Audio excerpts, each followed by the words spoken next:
Welcome to the Release Show.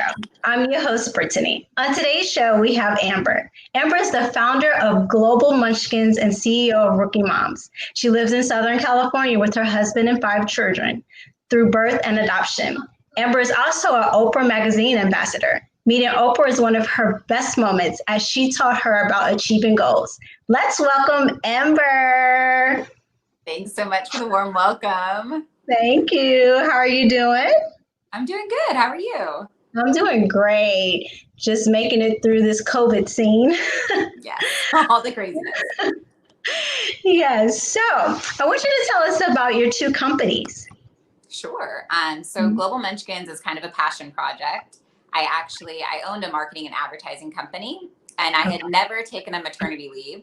So when we adopted my youngest, Olivia, I was like, that's it. I quit my own business. And I decided to be a stay-at-home mom, but I just needed something to do when I was at home. And so I was looking for community. And so I started a blog, which ended up being Global Munchkins. And I think I timed it well because Instagram had just come out. So I logged on Instagram to be able to kind of connect with like-minded women who love travel, big families. And from there, it kind of snowballed into what it is today. Which is a luxury family travel and lifestyle site. And Rookie Moms is a parenting site I actually purchased several years ago from 2 women who had started it. And that was just my love of, I had felt like we had 5 kids, had a lot of parenting tips I wish I would have been told, along the way. And so it was just my way to connect with other women to be able to share, parenting tips with new parents. That's great. You and your family work a lot with top brands like Kohl's, Staples, Nature's Valley, etc. If someone wanted to start a business doing what you're doing, what are some of the tips that you would give them? I think start before you're ready. I think a lot of people with businesses sit and dream it all up, but they don't actually go forward and take action. And so I would say, number 1 is start doing it. And if you haven't worked with brands yet and your numbers are really low, I'm a big proponent of you're going to have to prove, you know what I mean? Prove they're able to do this. So start sharing now the products that you love. Start, putting together your own photo shoots and sharing the products that you enjoy, because brands are going to need to see proof of concept before they give you money, you know what I mean, with their brand and their trust. So I think that's my biggest advice is go out there and do it. Try it, and you're going to keep getting better. Yes. The first step is to do it. Due to COVID-19, have you and your family been able to travel? Not so much. So, fly across the states and we fly around the world, really. And so it's been at home for the most part. And then we've ventured a few times out to local resorts that have, COVID precautions in place. Okay. So what are the most important lessons you've learned when traveling to different places across the world? I think the biggest thing is the human impact, just humanity, that we are all so much more alike than we are different. Yes. It was a big deal for my kids to grow up that way, just because we do have, a multi-ethnic family, and we have, a child from Ethiopia. We have another one from Florida, which isn't very different. My husband's from Armenia. So it's just, I wanted them to see the world as one whole human race. And I think the only way to do that, or not the only way, but a really ideal way to do it, is to be able to take them, to these experiences and have them meet these people. I enjoy seeing your posts on Instagram. So much love and happiness in your pictures.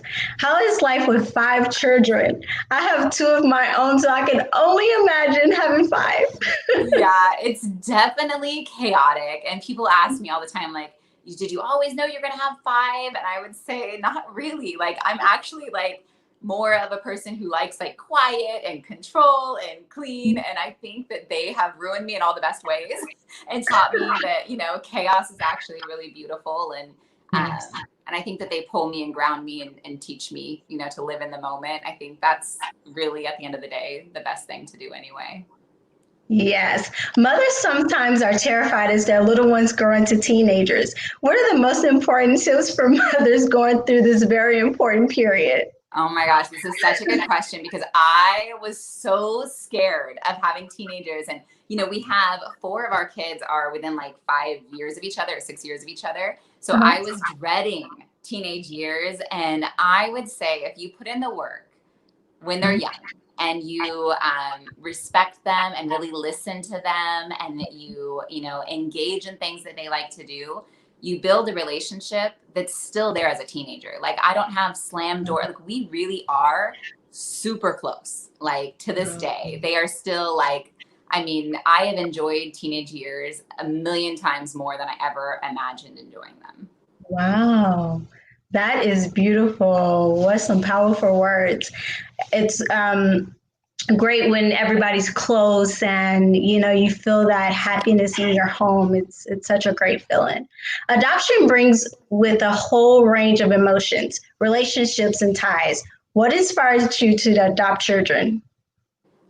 My mom always looked into foster care when I was a child, and that she never was able to do it, but she always was talking about it. And we had talked about having a big family, and I had preeclampsia with my pregnancies. With my youngest daughter, I had HELLP syndrome, which is pretty bad. Like my organs were shutting down. The doctor was like, you know what, it's not a good idea for you guys to have any more kids. And as soon as he said that, I was like, we'll adopt. Like we want more kids. There's children in the world that don't have parents, you know what I mean, that need them. That's what we'll do. And I happened to be working with a nonprofit that was working in Ethiopia at the time called Water First. And so at that time, I had heard we had a whole one of the places where they were putting a well, the entire village, most of the women in the village had passed away due to a disease that was contaminated through the water. And so I think I fell in love with the idea that there was need. You know what I mean? I wanted to make sure I was adopting a child that was really in need of a home. But I mean, we can get into the story if you want to. Our international adoption kind of was gray areas in it, So I'm not sure that, I think that's why we didn't go into international adoption the second time. Okay, so what kind of life did they have before? So my son, when he's from a village in Ethiopia called Sidama, it's a very, very rural. I mean, they live in tukuls, which are like a hut. This is a tribal area of Ethiopia, and so I think life is very hard. I mean, it is. It's very, very hard, and I think with adoption, it gets really tricky because my daughter's adoptive family was able to make a decision and say that they were unable or unfit to parent her, right? And they can go through the adoption process. For a child to be adopted internationally, it's different. They have to be an orphan, which is classified as one parent deceased. And so sometimes in some of these areas, there's like people will lie on paperwork because they want their child to be adopted because of the opportunities maybe, but there's just it's a lot. There's a lot of gray in adoption, I feel like. So what are some of the ups and downs that you experienced when trying to adopt? The process through Ethiopia was tough, and I think it should be. I think that it changed several times. It took several years for us to bring Shay home. I think probably 2 years total process. And I think there needs to be a lot of those precautions there to protect the children,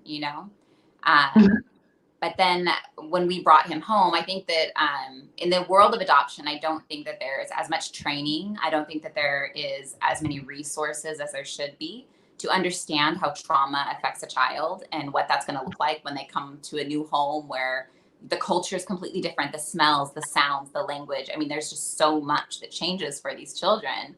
And I don't think that our systems as they are now have people, professionals that are capable of helping these kids adjust and these families adjust together. So when our child came home, we had thought he was like 2 years old. He was extremely malnourished. He fit in like 18 to 24 month clothing. So he looked like a 2-year-old. We thought he was younger than my youngest daughter. And then within like a couple months home, he grew 13 inches. And we're like, okay, so the doctors did a bone scan and they decided that he was closer to 5 years old. And so it really changed everything. Just because one, we thought we had a child that was 2 that had gone through maybe X amount of trauma, and we had studied that. And now you have a child who had experienced more trauma and was at an older age, so had, digested all that trauma in a much different way. And so he had an extremely rough transition into our family. So much so that we were seeking help everywhere we could. We were, driving to San Diego, driving to LA, like trying to visit different professionals to get help. And we were really like hitting a roadblock as far as people telling us, that there was any hope. They diagnosed him with something called RAD, which is reactive attachment disorder. And it's like, if you're in the adoption world, you don't want that diagnosis. It's a really grim outlook on what they think the child would be like. They suggested him being readopted by a family that didn't have other children. They suggested a mental institution. And so we kind of at that point sat back and just said, if we had had this child biologically, these options would not be available to us. You wouldn't be able to rehome this child, and so we just had to sit back and really like question ourselves, like, why did we do this? And did we think it was going to be easy? And really, what's the best thing for this child? And we decided it was in our family. And thank God we did. And thank God we had the support from our family and our friends. We really needed it. I mean, we had to learn to really rely on other people for help. But this kid today is like one of the, you see his smile and it lights up the room. He is a gift. He is like a gift not only to our family, but to the world. And I'm just so thankful that we had the strength and the support to get him to where he needed to be today. You know what I mean? So I think there's just a lot with adoption. I think that it's hard for anybody to really understand what they're going to be going through, especially if they adopt a child, who's maybe had experience at an orphanage, because the process was completely different with our daughter who we adopted domestically at birth. I think I was so close to her mom, even during the whole pregnancy. Not that I forget that she didn't come from my body, but I mean, we're so connected. I was the first person to hold her. I gave her bottle. Like, you had all those connections, Yes. You don't realize what those things do in the beginning. And so I would say that, that type of adoption versus adopting an older child are two very, very, very different scenarios. Okay, so how's your relationship with their birth parents? It's very good and very tricky to navigate with Shay's family. He came home from Ethiopia and he had that really difficult time transitioning. And at one point he told me his birth mom was still alive, and I believed him. And so we had been told that she was deceased. And so I hired a university student to find another investigator, because there was multiple languages with this tribal language, to go find his family. And we were able to do that. So technically we had a closed adoption, but we created an open adoption. And so Shay was able to communicate via translators. We've actually gone back to Ethiopia for him to spend time with his birth relatives there as well. And so after that whole process, I saw what it did for Shay and what that connection meant to him, that first family connection. And so when we adopted the second time, I wanted to make sure that it was going to be an open adoption so we could have that communication back and forth. And that's what we have now with Olivia's birth parents. So we're able to communicate and send photos and reports, and she knows all about her birth mom. There's no questions. To me, I feel like the adoption world used to be so like shush shush. They wouldn't even tell the kids maybe they were adopted, until that's used to be that adoption was like not talked about. And our family has talked about a lot, because there's nothing to be ashamed of. There's no secrets, you know what I mean, of how our kids came to us. It's just matter of fact, they were adopted. That happened. It's an event, and we have extended family through that. And they just get more love, you know what I mean? Yes. From having more people loving on them is how I see it. So how is your biological kids accepted? I mean, people ask that all the time, and it's the one thing that people say, especially we'll be like on set, because we get hired for different things where we have like a camera crew with us. Every single time we've been in that scenario, people are like, oh my gosh, I can't believe your kids are all so close. And I think that the expectation is that they, for some reason, would not be. I think when you, as adopted siblings, you grow up at the same house. You're brother and sister. You know what I mean? Yes. And I would even say that like my adopted son and my oldest biological son are closer just because their personalities are more similar than my two biological sons. You know? So I think that as long as the family is our whole thing as a family has been focused in bonding together, and that we're a team, we're one, we're one unit. And I think we've always focused on that. So there's no difference. Like, they're all super tight, very, very close to each other. So did you have a child when you were young? I did. I had my first child at 20. Okay. So tell me about that experience. I think I was lucky because I had met he wasn't my husband then, but I knew he was going to be my husband. So having a child young, I think, was eye-opening, just because all of a sudden I went from being a kid, I got pregnant right as I turned 20. So I was very young. And I feel like because I didn't know how to be an adult, I learned how to be a mom real quick. And I hadn't developed routines for myself, or maybe self-care or things like that. So I would almost say that it was an easier transition, just because I had tons of energy and I was able to keep up with him and kind of not know what I was missing out on, more so. Some of my friends later on, I never got to go out and go drinking. I was already having babies, and it was very different. But looking back now, I'm kind of thankful for it. I'm young and I'm able to keep up with them now. We're really close, and I've got the rest of my life to now go out with my girlfriends. Yes. Yes. Well, you make motherhood look so amazing. I love your pictures on Instagram. And I do see the sunshine on your son that you spoke about. I see it in the pictures. He looks so happy. Everybody looks so loved. And it's just pure love in all of your pictures. It doesn't look fake. It looks real and authentic. So Oprah Winfrey made the impossible possible when she became the first female African-American billionaire in 2003. She is best known as the host of the Oprah Winfrey Show, which ran from 1986 to 2011. In 2011, she launched her own network, OWN. And we both went to the same college, Tennessee State University. So cool. Please share your experience meeting Oprah. Yeah, being in the same room with Oprah, it's just a gift. The words that come out of her mouth just in normal conversation are so amazingly inspiring. It's just, to be on a fly on the wall is just, it's a gift. I don't know what else to say. You know what I mean? To be in her presence and to listen to all of, just her speak. It's amazing. She's just an incredible person. I think she's amazingly inspiring and so human. And I think that she really takes the time to think and be slow, and she's very eloquent with her words. I don't know. So how did you become an Oprah Magazine ambassador? So Oprah Magazine actually had a call out in their magazine looking for ambassadors. And so you could apply, and you still can. I think if you go to omaginsiders.com, there's an application process, and they pick new ambassadors as the years go on. And so I applied. I kind of gave several different stories about my life and how I felt Oprah Magazine and Oprah had inspired me and the things that I had done.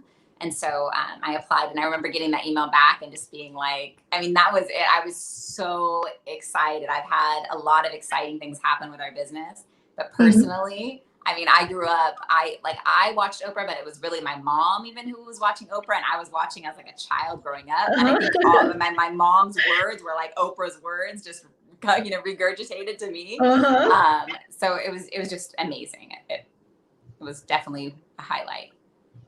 Okay, so is there anything else you'd like to share about yourself? Any encouraging words for those who want to start a business? For sure. Definitely starting a business. I think the one thing looking back, I'm getting close to 40, and I feel like the one thing I feel like I did right is I didn't wait. You know what I mean? I didn't wait for that dream to come to me. I've been chasing it. I've been taking steps actively towards the things and the life that I wanted. And I think looking back, that's how it all happened. You know what I mean? Is the fact that I was able to really consider what was going to make me happy in life, really what was going to be important. And then I created goals around that. And then one after the other, they start getting checked off the list. That is so amazing. So any advice on adopting or anything like that? I think on adoption, it would be to definitely reach out and speak to adoptive parents, especially if somebody is looking at adopting an older child, a child that may have been, in a traumatic experience, whether that's through foster care or through an orphanage situation. I think these kids are amazing and they are so resilient. But I definitely think that there's, just I wish I would have known more. I wish that somebody would have told me so that I could have had the right expectations of what life would look like, so that I could have supported him even better, from the beginning. Well, I think you did a great job and you should be proud of yourself. And I know, with every new thing come challenges and you face them head on, and you guys are such a beautiful family. And so I'm so thankful that you guys decided to keep him and not do what people were telling you to, and that you had the support that you needed through those decisions. So thank you again, Amber, for coming on the show. I love your story and everything that you're doing with your family. It's so beautiful to see your pictures, and I look forward to continue following you on Instagram, and let everybody know how they can connect with you. Yes, you can find me at global_munchkins on Instagram and global munchkins everywhere else. All right. Thank you guys for tuning in. I'll see you next time.